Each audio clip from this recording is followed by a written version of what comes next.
106.5. Son las 10:17 minutos. Con nosotros está la doctora Cristina Aguiar Quesada. Ella pues es aspirante pues al Tribunal Constitucional. Hay 4 vacantes del Tribunal Constitucional que han de llenarse en los próximos días, y Cristina Aguiar pues está entre las aspirantes. Pero antes de que hablemos de ella, de las razones para aspirar a ser miembro del Tribunal Constitucional o juez del Tribunal Constitucional, hay una etapa que sería bueno por la que yo empecemos. Me quedé impresionado con ese testimonio fuera del aire. Cristina Aguiar fue la jefa de misión en la ONU que impulsó esta resolución que permitió pues declarar la resolución internacional de la ONU, el Día de la No Violencia contra la mujer, algo muy difícil porque muchas personas pudieran preguntarse por qué 2 conmemoraciones para la mujer, es decir, porque se parecen a que tienen cosas muy distintas. La de marzo, la del 8 de marzo, el 8 de marzo, y entonces está la del 25 de noviembre. Entonces sería hay que reconocer primero el trabajo de un grupo de feministas, claro, entre las cuales, por solo citar una, en paz descanse, Magali Pineda, desde el 81, claro, y después de casi una década trabajando a nivel de Latinoamérica, coincidió que la doctora Cristina Aguiar era la embajadora ante la ONU en el primer gobierno peledeísta del doctor Leonel Fernández, Eduardo Latorre, canciller, y la doctora Aguiar impulsó esa resolución. Se fajó a conseguir firmas, muchas de ellas de hombres, y algunas mujeres se burlaban de ella. Otro día internacional. Ella lo logró y se consiguió la resolución, y ahora explicará cómo fue ese proceso. Buenos días. Buenos días, muchas gracias por esta invitación. Para mí es un verdadero privilegio de compartir con un equipo como ustedes, gracias, que es un equipo punta de lanza. Esa resolución realmente fue un trabajo muy arduo, porque cuando yo llegué a Naciones Unidas, primero yo había pasado unos meses aquí, ¿no?, empapándome en Cancillería de diversos temas. Me reuní con todas las agencias presentes en la República Dominicana del sistema de Naciones Unidas, y doña Gladys Gutiérrez, bendita sea su memoria, me tomó mucho cariño y me dijo: Cristina, tú te tienes que dar un proyecto cuando llegues a Naciones Unidas. Patricia Solano, mi amiga, que vi en el homenaje al maestro Solano, hace unos días estuvimos rememorando esto, me dio unos folletitos. El Tribunal Constitucional le hizo un reconocimiento. Sí, exacto, esa fue la gala del Tribunal Constitucional, y Patricia me da unos folletitos donde aparece que efectivamente en el ámbito latinoamericano las feministas habían escogido el 25 de noviembre, fecha aniversario del asesinato de las hermanas Mirabal, como el emblema, ¿no?, de el problema y de la lucha de la violencia contra la mujer. Entonces también el amén de mariposas para que lo tradujera al francés. Sí, ella me dio, Patricia me da el amén de mariposa de Pedro Mir para que yo lo tradujera al francés. Yo le dije, bueno, traducir poesía no es lo mismo que traducir un texto jurídico, pero bueno, ahí más o menos lo llevé. Y a partir de ahí, cuando yo llegué a Naciones Unidas, el primer año yo escribí al secretario general llamando su atención sobre este tema, donde le decía que justamente en el ámbito latinoamericano las feministas ya habían reconocido esa fecha, y que mi aspiración y la aspiración de la República Dominicana era que esa fecha fuera reconocida a nivel universal. A partir de ello comencé a negociar la resolución, la idea de una resolución estableciendo un Día Internacional para la eliminación de la violencia contra la mujer. ¿Por qué de la nomenclatura? En el 1993, la ONU había ya adoptado una declaración para la eliminación de la violencia contra la mujer. Eso nos deja a nosotros ver cuán antigua es la lucha contra este flagelo. Cada vez en la Comisión de la Condición Jurídica y Social de la Mujer, de que República Dominicana fue miembro durante muchísimos años, y cuando yo era la jefa de misión en Naciones Unidas, nosotros estábamos en esa comisión, y yo tuve que representar a doña Gladys un par de veces. Esa declaración fue la que determinó la nomenclatura del Día Internacional, y fue consignado en la resolución. Cuando yo redacté el proyecto de resolución en septiembre del 99, después de haber conversado con todos los grupos, con las personalidades influyentes de la organización, algunos que me decían, otro día internacional, y yo les decía, sí, el mío. Sí, claro. Y no encontré tanta receptividad en alguna de las mujeres, aunque yo las reuní todas para presentarle a Minuta Vares Mirabal, que hizo un recuento de la obra de su madre y de su tía, que fue algo memorable. Yo tengo las fotos, maravilloso. Eso fue lo que lanzó un poco el trabajo sobre la resolución. Cuando llegó el momento, y teniendo parte de mi equipo en contra, porque algunos decían, ella no lo va a lograr, eso es algo muy político, subir algo al calendario internacional, y sin embargo, yo agarré mi hoja de firmas y fui a ver a los embajadores con los que yo tenía una relación más estrecha. Okay. Y como cosa así que pudiera parecer particular, yo tenía muy buena relación con los jefes de misión de los países árabes y los Emiratos del Golfo. Jordania fue uno de los primeros que firmó. Cuba me acompañó desde el principio. Pero Canadá en esos y Noruega. países nadie respeta a las mujeres. Bueno, no, porque es una cuestión cultural, religiosa, ¿no? El tema de la condición de la mujer en el Islam es un poco particular, pero sin embargo firmaron. El embajador de Sudán me paró en un pasillo. ¿En Sudán? De Sudán. El embajador de Sudán me paró en un pasillo y me dijo, Ambassador, yo estoy interesado en su resolución y la vamos a copatrocinar. Pakistán copatrocinó. O sea, fue algo... Pakistán, sí, Benazir Bhutto. Bueno, Benazir Bhutto, sí. Había pasado por Naciones Unidas, hablando cuando era primer ministro. Era la representante de la Unión Europea, que era mujer. Que era mujer, porque la Unión Europea, como tiene una presidencia que es rotativa... Son naripará ellos. Bueno, la finlandesa me dijo, Cristina, y eso de otro día internacional, qué aburrido. Así mismo, y yo le dije, no importa, vamos hacia adelante. Entonces, como ellos tienen reglas internas de funcionamiento de la Unión, porque es un esquema de integración, para un embajador firmar el copatrocinio tenía que apoyarse en otros embajadores que ya hubieran firmado o que hubiera un consenso entre ellos para patrocinar la resolución. Entonces yo fui a ver al embajador de Italia, que me quería mucho, y ya un diplomático al final de su carrera, pero con una carrera impresionante. Y yo le dije, Paolo, mira, esta resolución es un proyecto muy importante para mí y para la República Dominicana. Yo quisiera que Italia copatrocinara. Y él me dijo, bueno, Cristina, con gusto, tú sabes, pero nosotros tenemos reglas. Si otros países de la Unión aceptan, pues yo no tengo ningún problema. Yo fui a ver a Francia y a España. Y ellos me dijeron, sí, nos interesa, embajadora. La vamos a mandar a Madrid y a París para que nos den la aprobación. Entonces yo volví a ver a Italia. Y dije, mira, ya París, ya Francia y España firmaron. Y él me firmó. Y con esa firma de él yo fui a ver a los otros. Yo le dije, bueno, ya Italia firmó, entonces, y todos los otros firmaron. ¿Y ha valido la pena todo ese lobby, todo ese esfuerzo? Bueno, que el balance en ese momento valió la pena. No, yo claro, digo, el balance es positivo. Claro, 105 copatrocinios es uno de los récords en Naciones Unidas para una resolución de esa naturaleza. Y lo que importante es que yo nunca pensé, cuando yo estaba preparando, cuando yo estaba participando en las negociaciones, en las conversaciones con todos los embajadores, y la ventaja mía es que yo hablo 3 de los idiomas oficiales de Naciones Unidas. Yo iba al grupo africano, que son 54 estados. ¿Cuáles son los 3 idiomas oficiales de Naciones Unidas? No, son 5, porque está además del español, el inglés, el francés, el ruso y el chino. Okay, esos son los 5 oficiales. Esos son los 5 idiomas oficiales. Español, inglés y francés. Entonces, sí, yo hablo inglés. Español y francés. Exacto. Entonces yo iba al grupo africano, que son 54 estados, y yo hablaba en francés. Y todo el mundo feliz, Ambassador, y no sé cuándo Ambassador.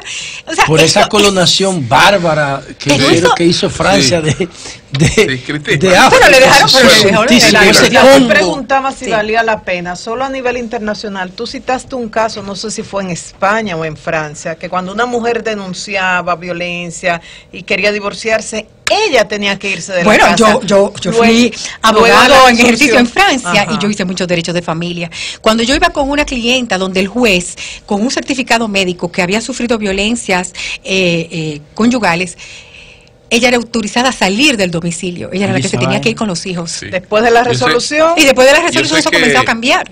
En términos de currículo. Julio, tú vas a cambiar de tema, pues yo quería hacerle algo brevísimo. No, después de haber hecho ese lobby para pasar esa resolución tan importante que hace un reconocimiento a 3 dominicanas que fueron martirizadas por la dictadura, ¿tiene usted alguna opinión sobre la precandidatura presidencial del nieto de Trujillo? a propósito de que las Mirabal son una víctima de esa tiranía? Bueno, yo en ese sentido yo me intereso de muy lejos de ese tipo de tema. Él tiene un impedimento constitucional, punto, porque él no tiene la nacionalidad dominicana como está prescrita en la Constitución, y tiene que haber vivido 10 años en la República Dominicana antes de poderse postular. Según la Constitución de la República Dominicana. Difícilmente entre los aspirantes haya currículos que supere el de Cristina. Pueden haber iguales, sí, pero no mejores. Pero que lo supere difícilmente. Entonces, Cristina, la pregunta es: ¿dónde hay que votar? No eres tú. El Danilo y el Consejo de la Magistratura. ¿En qué siente que puedes aportar en el Tribunal Constitucional? Gracias por la pregunta. Es una aspiración muy vieja. Yo no sé si ustedes recuerdan en el 2009 que vino aquí Robert Badinter. Robert Badinter es una figura de alcance universal. Fue uno de los 14 sabios que Kofi Annan tomó, ¿verdad?, para repensar las Naciones Unidas justo al final de su mandato. Robert Badinter fue ministro de Justicia, presidente del Tribunal Constitucional francés, y fue mi profesor de Derecho Penal en la Universidad de París. Y él vino a hablar aquí sobre la importancia de tener un Tribunal Constitucional independiente, no una sala constitucional en la Suprema Corte de Justicia. Yo no sé si ustedes se acuerdan, que dio una conferencia en Cancillería, que esa fue la que yo organicé, y el doctor Fernández lo invitó al Palacio y repitió la conferencia en el Palacio. Desde ese entonces ya yo estoy interesada en el tema del Tribunal Constitucional, pero es que yo creo, no es que creo, tengo la convicción que después de la carrera que yo he hecho en 3 vertientes, abogado litigante en Francia, en todo tipo de jurisdicción, desde el juez de instancia, que es lo mismo que el juez de paz aquí, hasta las comisiones de refugiados, juez de repatriación, corte criminal, arbitrajes, haber sido diplomática al más alto nivel en las Naciones Unidas, haber estado en contacto con lo que es la alta política y sobre todo las aulas. Yo soy profesora de Derecho desde hace mucho tiempo y ya en la UAS tengo 12 años impartiendo docencia en Derecho. Yo tengo una formación que me permite ver los problemas desde otra dimensión. Tengo la serenidad para saber que tú no puedes desarmar el sistema con una decisión. Creo que ahora tengo la visión de las consecuencias de una decisión a nivel de interpretación de la Constitución o de declaratoria de inconstitucionalidad, de una norma que emana de un poder que representa el principio mayoritario y el principio democrático. Creo que ahora yo puedo aportar además la visión de todo lo internacional que yo he vivido. Y el que yo haya ejercido en un sistema con un derecho más avanzado, pero que es el derecho del cual deriva el de la República Dominicana, mejor todavía, porque me permite de tener siempre esa visión de ley ferenda, o sea, de cómo mejorar la norma de derecho para que sea más justa. Entonces, es por esa formación, y además una formación académica muy sólida. Yo estudié en una de las facultades de Derecho más prestigiosas del mundo, que es la Universidad de París. Ejercí el derecho también en uno de los colegios de abogados más prestigiosos del mundo y que se ha destacado por su defensa de los derechos humanos, que es el Colegio de Abogados de París. Entonces, yo creo que todo eso yo lo puedo aportar ahora, en beneficio de lo que todos nosotros aspiramos: supremacía de la Constitución, armonizar dos cosas que parecen difíciles de armonizar, pero que el trabajo del juez constitucional se debe basar mucho en eso: es armonizar el constitucionalismo, que es cómo funcionan las instituciones según la Constitución, con el principio democrático, es decir, el deseo que tiene la constituencia, ¿no?, los ciudadanos, de cada vez más participación en la toma de decisiones cuando son procesos que les incumben personalmente. Julio, el hecho de que ella sea aspirante la hace inhibirse de opinar, por ejemplo, sobre el transitorio, o se le puede preguntar, ¿puede opinar? Bueno, yo podría opinar, pero porque no ella es tan buena candidata que yo no quiero que por una pregunta, ¿verdad?, no, claro.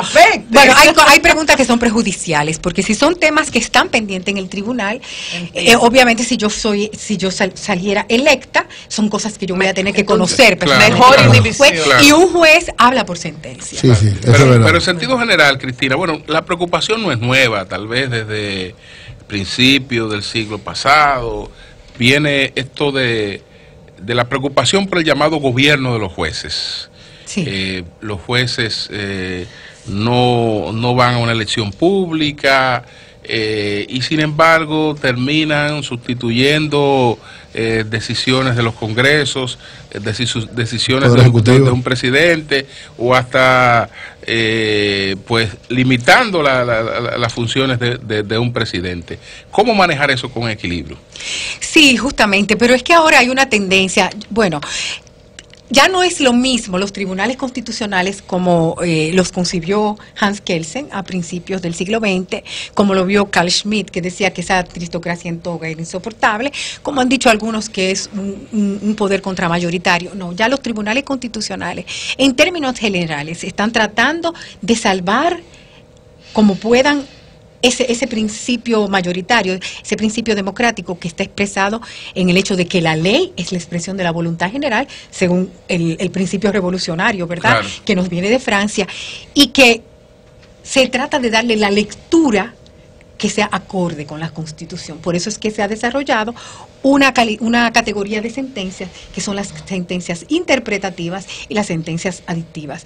El Tribunal Constitucional, cuando tiene para su conocimiento una acción en inconstitucionalidad de una ley que encierra una norma, el Tribunal Constitucional va a tratar, y eso es lo que debe tratar de hacer, porque esa es la tendencia ya a nivel universal, de salvar la norma justamente para garantizar la supervivencia del principio democrático, dándole la interpretación que sea conforme a la Constitución, o quizás adicionando algo que el legislador olvidó. También están las sentencias exhortativas, que son las que el tribunal puede emitir pidiéndole al Congreso o al Parlamento, que es el órgano que tiene la mayor base de legitimidad democrática, porque es el resultado del sufragio universal y es el que representa a los ciudadanos directamente por demarcación, circunscripción o número de habitantes, de que legisle en tal materia, en tal sentido. El Tribunal Constitucional realmente es una especie de indicador, es la brújula que nos permite de mantener el norte con relación a un principio que es el principio cardinal de la Constitución, que es la supremacía de la Constitución. ¿Por qué la supremacía de la Constitución? La Constitución como instrumento, o sea, instrumento jurídico, materializa algo que es imparable, es el contrato social, es el convenio entre todos nosotros, entre todos los dominicanos, para el caso de la Constitución Dominicana, de esas reglas mínimas de convivencia, de cómo se va a ejercer el poder y cómo los ciudadanos se van a relacionar con ese poder en función de la libertad. Y a mí me gusta mucho una frase que él fue acribillado por Carl Schmitt, de Louis Lacasse la Cambria, en su libro Estado, Democracia y Humanismo, que dice que no hay diferencia entre el poder y la libertad. Lo que pasa es que la libertad, al no poderse imponer, al menos se hace respetar. Correcto. Bueno, señores, yo tengo una pregunta. Sí. Genérica, es genérica, no tiene que ver con nada en específico. Ya te veo la carita. Sí. Es bien genérica la pregunta. Eso huele a DM por todas partes. No como integrante del Tribunal Constitucional, en caso de que fuera, sino como especialista en este tema y que ha vivido tantas experiencias a nivel mundial. ¿Puede haber en una Constitución un acápite, un artículo o algo que limite a una sola persona? Bueno, eso a mí me parece que las redacciones de ese estilo son redacciones borrascosas y que además buscan traer controversia. Okay. Va a aplicar para Ramfi también, ¿no? No, sí, lo de él es diferente, porque lo de él es una disminución general. No es a él y a todo el mundo. No, porque incluso tú no puedes sancionarme a mí por lo que hizo mi abuelo. No, pero no es por eso. Él no es por eso, es por el problema de nacionalidad. Es nacionalidad, que es otra cosa. Es lo que en derecho se llama una capitalización. Entonces es lo mismo. Pero espérate, Olimato, no es al abogado Olimato, es a la doctora que le estoy preguntando. A la doctora. Lo reitero, esa es una redacción borrascosa y que además busca traer controversia. Entonces, habría que ver cuál es la mano que mueve la cuna en esa redacción, cuál es la idea detrás, porque pudieron haberla redactado de otra manera. 30 segundos solo, Julio. Sí. Si da gusto escuchar a la doctora Aguiar hablando de derecho, hablando de política también, hablando de espiritualidad. y he tenido esa oportunidad de verla en diferentes talleres. Y le quiero preguntar, en base a esa espiritualidad que ella cultiva, ¿por qué estamos siendo tan violentos? ¿Por qué para oponerme, por ejemplo, al presidente hay que acabar con Danilo Medina?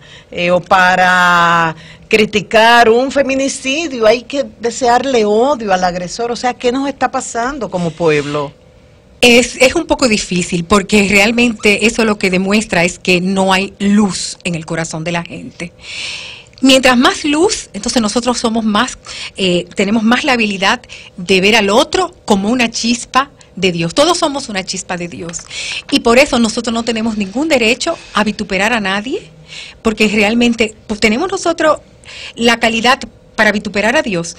Pero si tú tienes una chispa divina y yo comienzo a contender contigo, yo no estoy contendiendo contigo, estoy contendiendo con el mismo Creador. Así es. Entonces, el hecho de que nosotros tengamos a Dios en nuestro lema republicano debería tener más consistencia. Así es. No es que yo le voy a imponer el Dios judío cristiano, usted le pone ahí el Dios que usted quiere, pero que usted sepa que hay un ser superior delante de quien usted va a tener que rendir cuentas. Bueno, señora Cristina Aguilar Quesada, patria y libertad. Esperamos Cristina está clarísima, ella sabe que no puede haber una constitución, no puede afectar a una sola gente, por Dios. Espérate. Digo yo. Ella lo piró. Ella dijo los jueces. Que eso es borracoso. Pero los borracosos como medio raro, es una cosa rara. Los jueces hablan por sentencia. No, pero yo no hablé de nada, de una cosa genérica. O sea, en sentido general, por ejemplo, en las Naciones Unidas o en Estados Unidos. Éxito, Cristina. Cristina, éxito. Gracias. Nos vemos.